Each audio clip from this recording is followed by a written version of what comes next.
The mail-order bride was supposed to arrive by stagecoach, but instead she walked 30 through unforgiving desert carrying a wooden case of strange medicines no doctor had ever seen.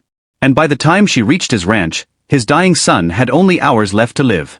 Though no one on that land yet understood that the fate of the boy, the ranch, and the man himself would soon rest in the hands of a woman, everyone would first mistake for a desperate stranger. The dust had become a second skin to Mara Vale by the time the Bar Crowe Ranch came into view, clinging to her lashes, settling into the cracks of her lips, and weighing down the hem of her torn dress with every step she forced herself to take. She had counted the miles not by distance but by pain, by the dull ache in her legs that turned sharp and burning, by the way the sun rose and fell without mercy, and by the sound of her own breathing growing thinner with each passing hour. Yet she did not stop. Not when her boots split open against the stones. Not when the wind held across the plains like a warning, and not even when she stumbled once, twice, nearly collapsing into the dust before dragging herself upright again, because she had not come this far to fail now. Not when the life she had come to save hung somewhere ahead of her beyond the rolling stretch of dry land. When she finally crested the last ridge, the ranch appeared below like a fortress carved from grit and stubborn will. A wide timber house, long barns, cattle moving like dark shadows across the fields, and men working with a kind of silence that spoke of hard lives and harder expectations. And for a brief moment, Mara stood still, her body trembling, not just from exhaustion, but from the weight of what awaited her there, because she knew she would not be welcomed. Not like this. Not looking like something the desert had tried and failed to claim. Yet she straightened her shoulders all the same. Adjusting the worn strap of the wooden case slung across her back, the one thing she had protected more carefully than her own strength, and began her descent. The first man to notice her was a ranch hand near the corral, who paused mid-motion, squinting against the sun as if unsure whether he was seeing a person or a mirage. And then another man turned and another until the quiet rhythm of the ranch faltered and a dozen pairs of eyes fixed on the lone figure approaching from the dust. She could feel their judgment before a word was spoken, could see it in the way they shifted. The way one of them let out a low whistle under his breath. The way another shook his head slightly as if already dismissing her, but Mara kept walking. Each step deliberate, each breath controlled until she reached the edge of the yard and stopped, meeting their stares without flinching despite the dryness clawing at her throat. "You're a long way from anywhere, miss," one of them finally said, a broad-shouldered man stepping forward, his tone not unkind, but far from welcoming, his eyes sweeping over her torn clothes and blistered hands with open skepticism. "This is private land." Mara swallowed. Her voice rough but steady when she answered. "I know where I am. I'm looking for Elias Crowe." The name shifted something among the man. A ripple of recognition and curiosity, but also caution, and the man in front of her narrowed his eyes slightly. And what business he got with him? She hesitated only a fraction of a second before answering. "I'm the woman he sent for." A silence followed, heavier than the heat pressing down from above. And then a short, incredulous laugh broke from somewhere behind the man. "You're telling me you're the mail-order bride?" Another voice called out, disbelief sharp and unmistakable. And Mara did not react, did not look away, simply held her ground as the weight of their doubt settled around her like another layer of dust. Before anyone could say more, the front door of the main house opened and the man himself stepped out. Tall and rigid, his presence, commanding the kind of attention that silenced the others without effort. Elias Crowe did not rush, did not show surprise, but there was a tightening in his jaw as his gaze landed on her, taking in every detail with a cold, assessing clarity that made it feel as though nothing about her. Her exhaustion, her desperation, "I didn't have the luxury of arriving properly," she replied, her tone quiet but unyielding. His eyes flicked briefly to the case at her side, then back to her face. "Stagecoach didn't come through?" he asked. "I didn't take one," she said. "I walked." That answer drew another murmur from the man. Sharper this time, edged with disbelief. And Elias's expression shifted almost imperceptibly, though whether it was surprise or something else, she could not yet tell. "From where?" he asked. 30 miles east," she said. The rail stopped. This time, even the man in front of her went still, the reality of that distance settling into the space between them. And for a moment, no one spoke. Elias studied her in silence, his gaze lingering on the torn boots, the dust-caked hem of her dress, the way she stood despite the obvious strain in her posture. And then he asked the question that mattered most. "Why?" Mara's fingers tightened slightly around the strap of her case. She could have said many things about necessity, about survival, about the arrangement made in ink and expectation, but instead her eyes shifted past him toward the open doorway of the house, where a faint sound carried on the air, a thin, persistent cough that seemed too weak for the vastness around it. And when she spoke again, her voice carried a different weight. "Because your son is dying," she said. The words landed like a strike, cutting through the heat and the murmurs and the doubt all at once, and Elias's expression hardened instantly. Something defensive and dangerous flashing behind his eyes. "You don't know anything about my son," he said sharply. Mara met his gaze without hesitation. "I know enough," she replied. "I heard about him before I left. Weak lumps, fever that comes and goes. No doctor able to fix it." The ranch had gone completely silent now. Every man watching the exchange as if it might turn at any moment into something else entirely. But Mara did not look at them, did not waver, because this was the moment she had walked those 30 for.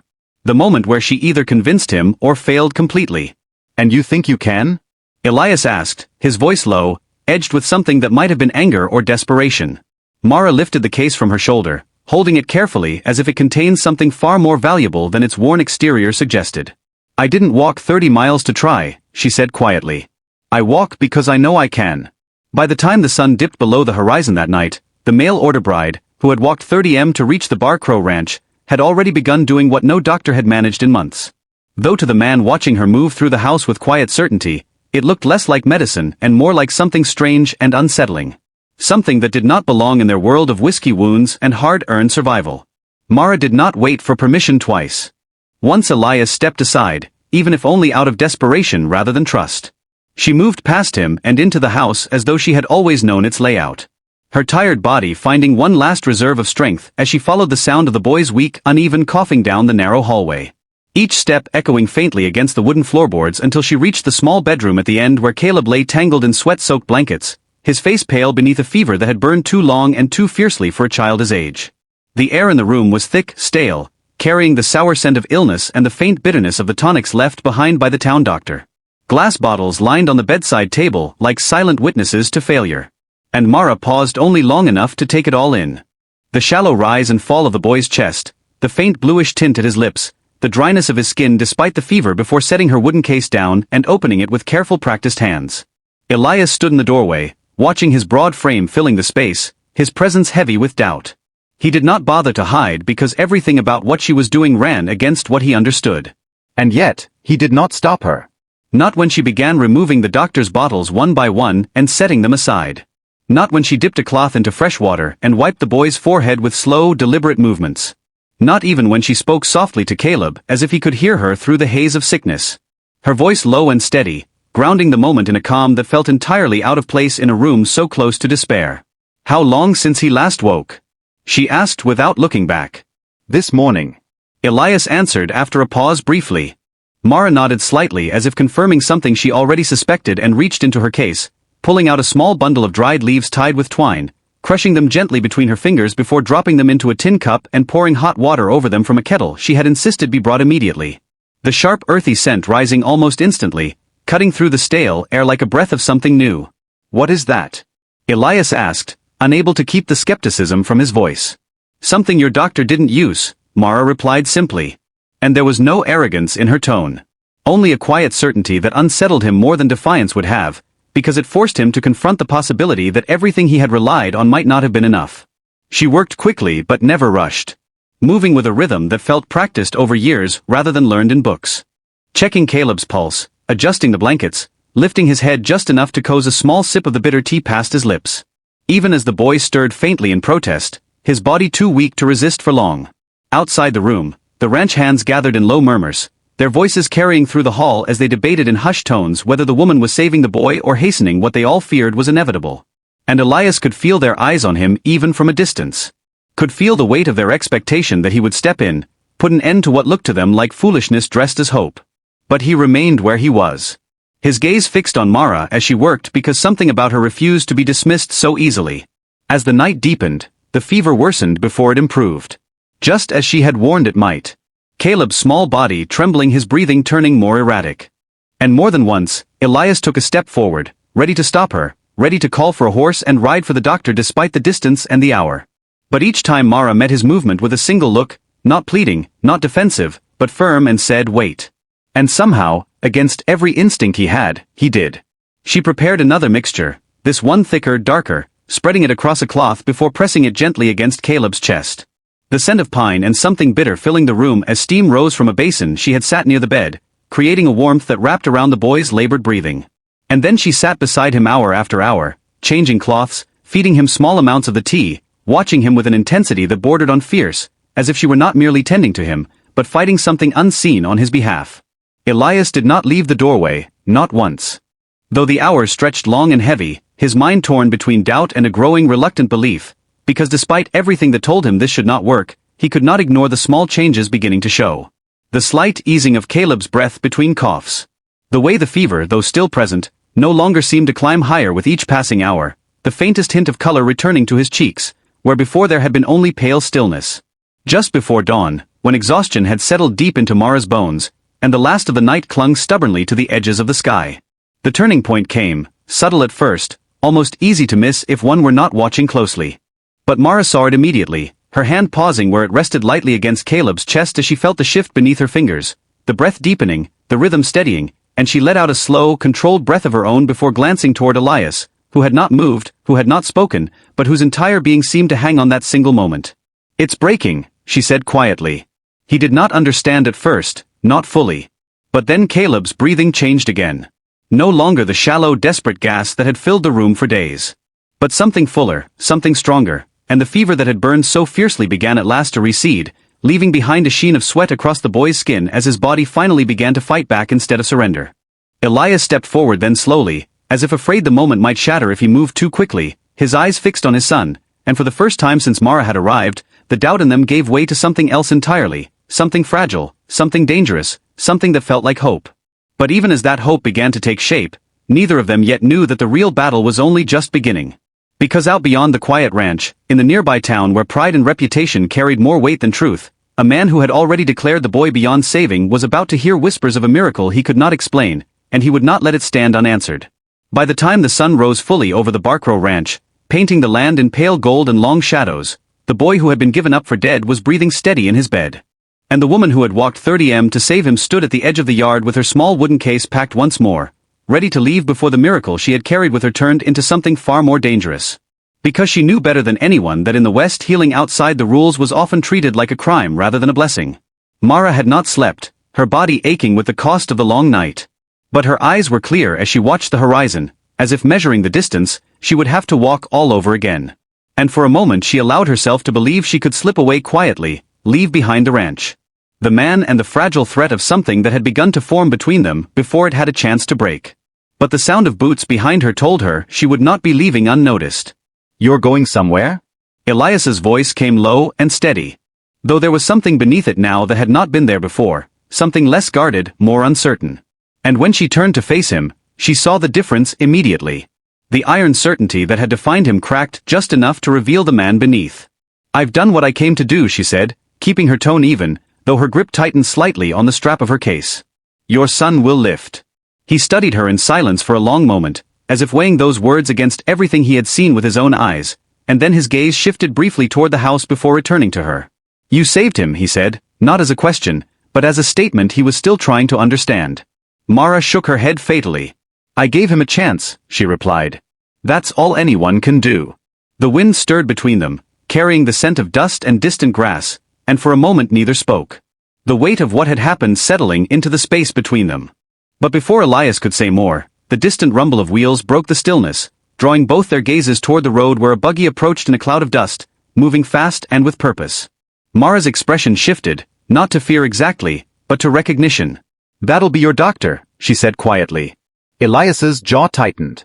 "Let him come," he muttered, though there was a tension in his stance that betrayed the conflict already building within him. Because the man arriving was not just any visitor. He was authority, reputation, the voice of everything Elias had trusted before Mara stepped into his life. And as the buggy rolled into the yard and came to a sharp halt, the town doctor climbed down with an air of controlled irritation, followed closely by the sheriff, whose presence turned murmurs among the ranch hands into uneasy silence. "Mr. Crowe," the doctor called, brushing dust from his coat as he approached, his eyes flicking briefly toward Mara with open disdain. "I hear there's been interference." Elias did not move to greet him. "My son is alive," he said simply. The doctor's expression hardened. "For now," he replied. "But I've been told this woman has been administering remedies. Unapproved once." He let the word hang heavy with implication before continuing. "That makes her a danger." The sheriff shifted slightly, clearly uncomfortable, but did not interrupt, and Mara said nothing, standing still with her case at her side, as if she had expected this moment all along. She saved him, Elias said again more firmly this time, though the doctor only scoffed. Where she delayed the inevitable, he countered. You don't understand what she's doing. These folk treatments, there's no science, no control. For all you know, she's poisoned him slowly. I've seen it before. The accusation landed hard, not because Elias believed it fully, but because it struck at the part of him that feared being wrong, feared trusting something he did not understand. And for a brief, dangerous moment, doubt flickered again quick and sharp. The sheriff cleared his throat. We've had complaints, he said, avoiding Elias's gaze. About practicing medicine without license. I'm going to have to ask her to come into town. Mara finally spoke. Then her voice calmed despite the tightening circle around her. If I go, she said, the boy doesn't finish recovering. What I started isn't done. You've done enough. The doctor snapped. More than enough. Elias looked from one to the other. The weight of the choice pressing down on him heavier than anything he had carried before. Because this was not just about medicine or law. It was about trust, about whether he would stand by what he had seen or retreat into what was expected. And for a moment, the silence stretched so thin it felt ready to snap. Then from the porch, a small voice broke through. Ah. Every head turned. Caleb stood in the doorway, weak but upright, one hand gripping the frame for support, his face pale, but no longer lifeless. His breathing steady where before it had been a struggle, and the sight of him cut through every argument before it could be made. Elias moved instinctively toward him, reaching out as if to steady him. But the boy's eyes were not on him. They were on Mara. Don't let them take her, Caleb said softly. The word simple, but carrying a weight no adult argument could match. Something in Elias shifted. Then something final and unyielding. And when he turned back to the men in his yard, the hesitation was gone. She's not going anywhere, he said, his voice low, but carrying across the space with unmistakable authority. The doctor opened his mouth to protest, but Elias cut him off with a single look. You said my boy would die, he continued. You said there was nothing to be done. You were wrong. The words landed like a verdict, and the doctor's face flushed with anger. But before he could respond, Elias took a step forward, placing himself firmly between Mara and the others. This woman walked 30 m to save a life you had already given up on. He said, she did what you couldn't. That's all the proof I need. The sheriff shifted again, glancing between them, clearly weighing the situation, and finally let out a slow breath. If there's no complaint from you, Mr. Crowe, he began cautiously. There isn't, Elias said immediately. The tension in the yard broke just slightly, enough for the outcome to settle into place.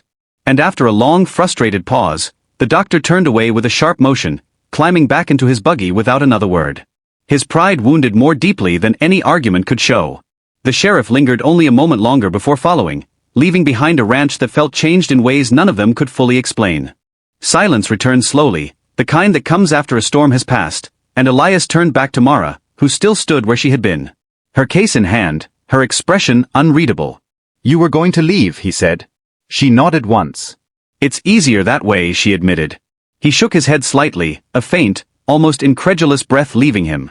Not this time, he said. There was no command in his voice now. No expectation, only something steady, something real. Stay, he added quieter. Mara looked past him to the house where Caleb still stood watching, then out over the land she had crossed to get there. And for the first time since she had arrived, the road behind her did not feel like the only path she could take. She set her case down slowly in the dust. All right, she said. And in that simple word, something new took root. Not just in the soil of the ranch, but in the lives of the people who stood there, bound now by something stronger than doubt, stronger than fear. A truth proven not by words, but by a boy who lived because a woman had walked 30 miles with medicine no doctor could.